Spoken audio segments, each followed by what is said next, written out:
I'm your host, Taylor, an occupational therapist passionate about sharing valuable insights and inspiring listeners on the power of occupation.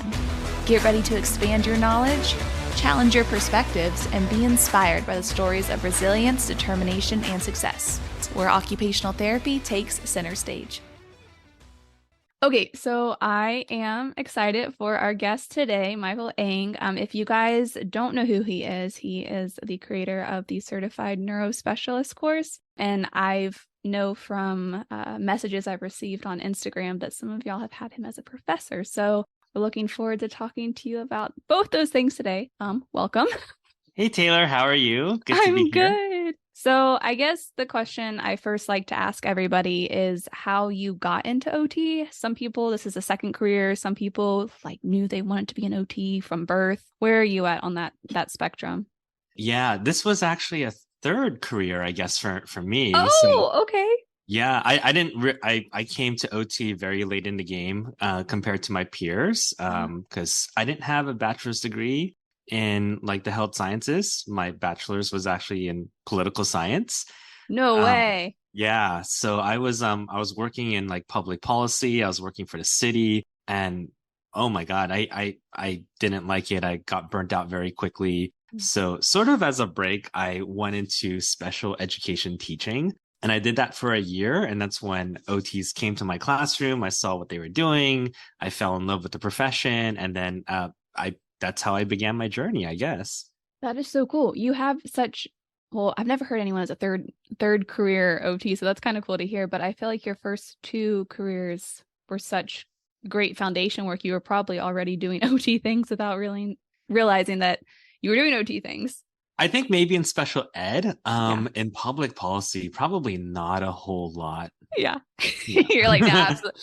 Was that I just thought of something too.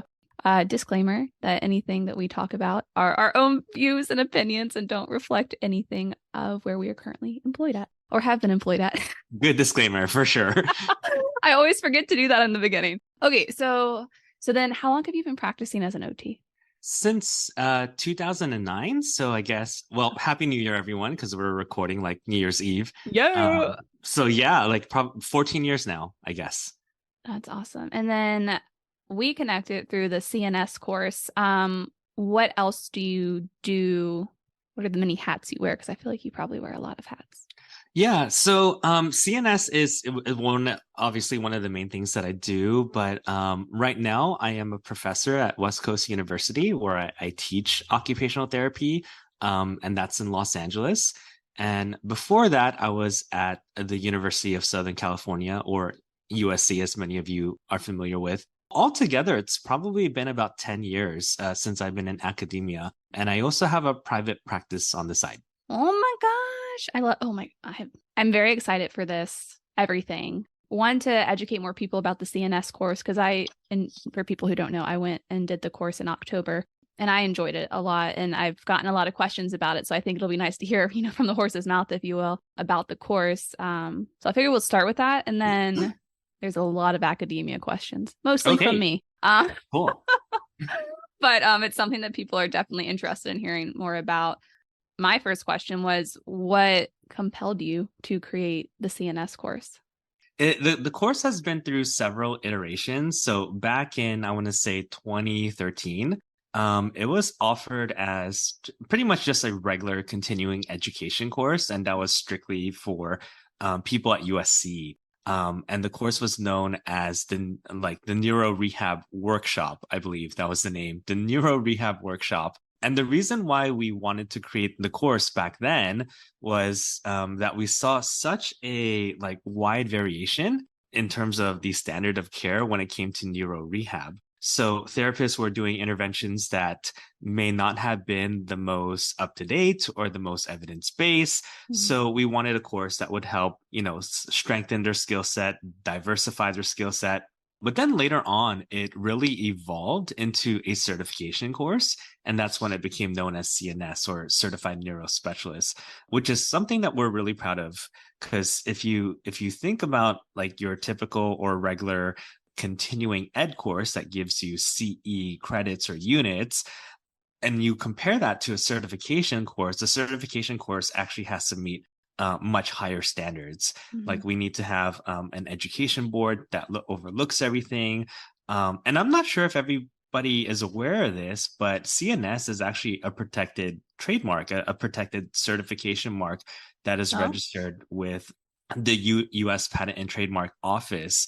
So that being said, we actually have to follow very strict like quality control protocols and make sure that the course content is high level and the healthcare professionals we're certifying is also high level. Hmm. So to do that, then that's when the organization was born. That's when the Neuro Specialist Institute was born, Hmm. and when it became that, we really wanted the institute to be made up not only of OTs and PTs, but we started recruiting neurologists and neuroscientists and other physicians and researchers and engineers and all of these people. And it was basically like when we started putting the content together, it was basically this process of speaking to the doctors and asking them, hey, what do you want your therapist to know about Hmm. neuro rehab? And then speaking to the neuroscientists, hey, what do you want the physicians to know about the up and coming research? And then speaking to the engineers, like what are some new technologies that are out there?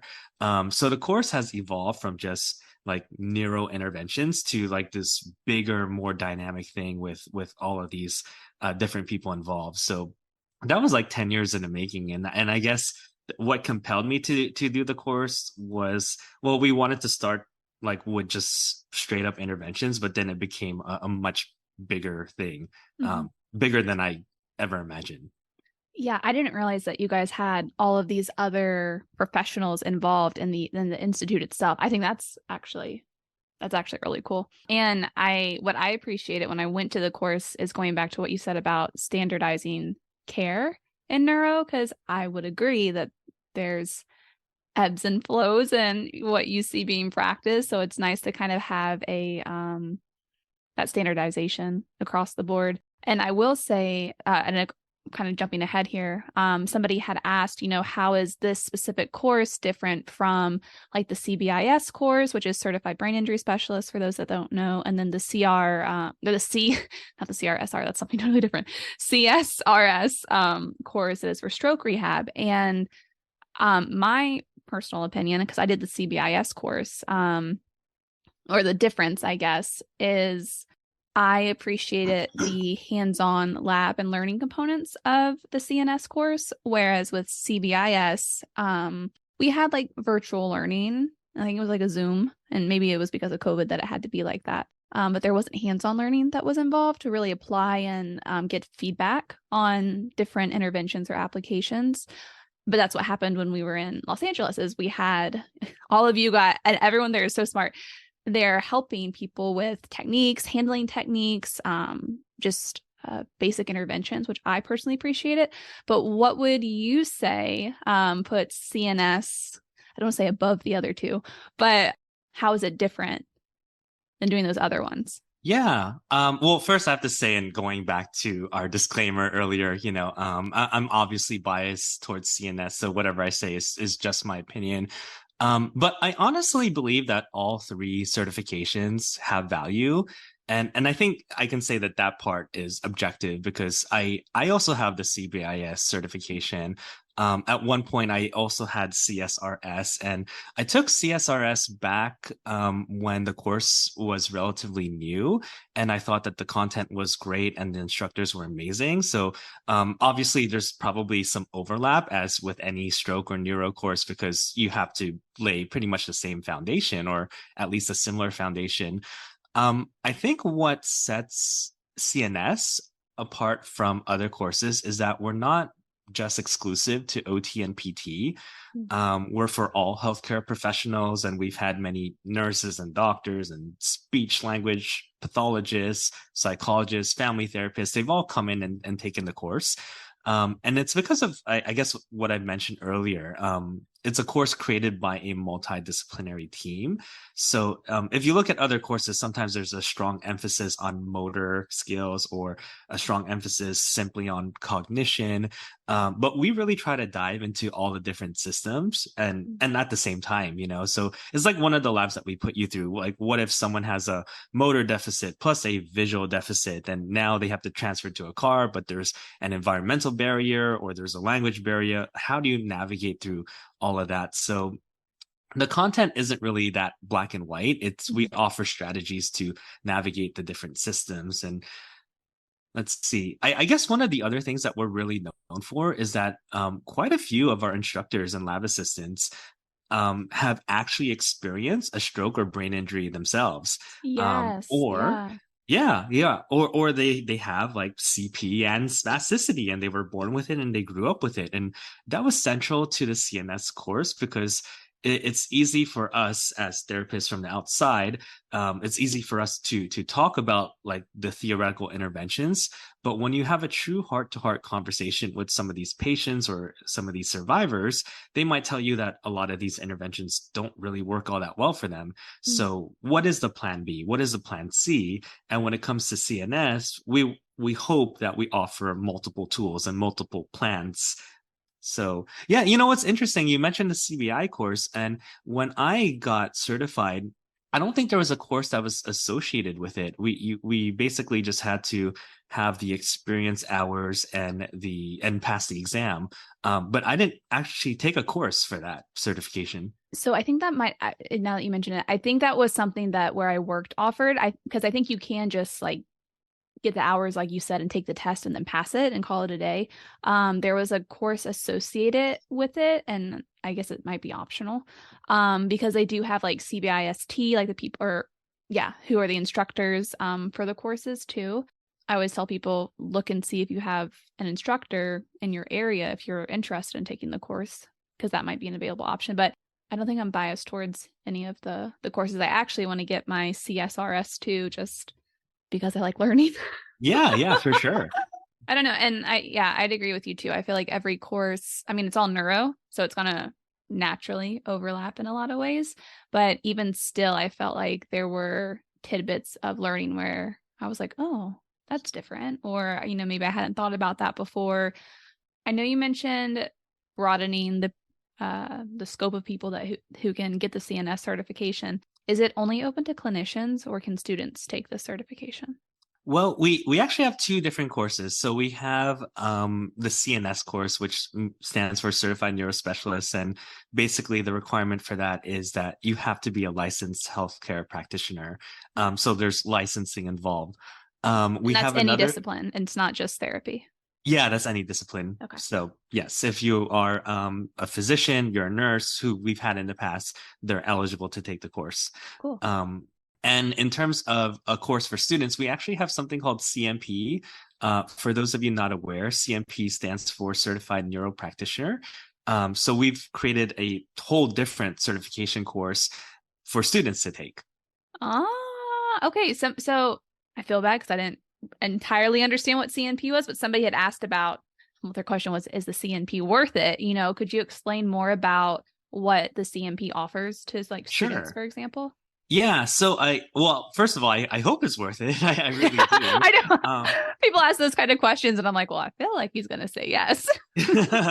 well, at least I hope so, because again, Yeah. I'm biased, but the reason why we created CMP was because we wanted students who may have had an interest in neuro and maybe didn't get a whole lot in their program for whatever reason. At least we can offer them this certification so that they can stand out and have something that they can talk about or write about, or say that they have the certification during the interview process prior to their actual graduation. And I'm hoping that it helps them stand out. And with that, I think it's starting to pay some dividends, because in a recent survey with our first, I guess, students who've taken the course a couple of years ago, they're now entering the workplace, and some of them are reporting that they're getting hired or they're getting raises because of CMP and also CNS. So that's really cool to hear. So I do hope it's worth it. I think it is if you plan to take CNS in the future, Mhm. because the registration fee for CNP is applicable to CNS. So if you end up taking both courses, it's the CNP course is essentially free if you end up doing both. Wow.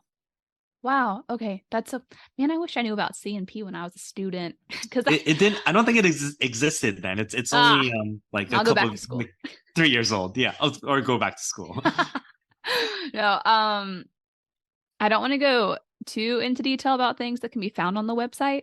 But it's only offered in Los Angeles, correct?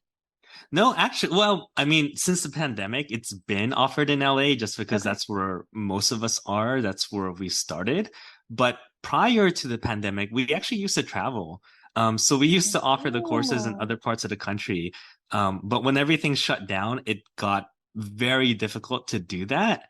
And part of the reason why it's so difficult to host in other facilities is because, I mean, you took the course. Like we weren't just in a room, like we were in the parking We were lot, everywhere. we were everywhere. We were Yeah. outside doing the stairs. So when we try to reach out to facilities, they always look at us funny, like, what do you mean you need to, take up our parking spaces? Or what do you mean you're gonna take up like our staircases and whatnot? So that's been difficult to sort of manage, or probably the most challenging part of the course. So we found a venue, at least here in LA, that allows us to do that because they know what we're about.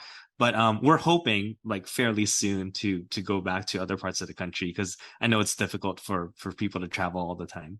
Yeah. So if people, when that time comes and you guys start traveling again, is it do people need to reach out with a certain number of people that are in their area, or is it something where you pre-establish the locations that you guys would end up going to? Yeah, usually we pre-establish it because Okay. maybe a year prior we have applicants from various states or various institutions.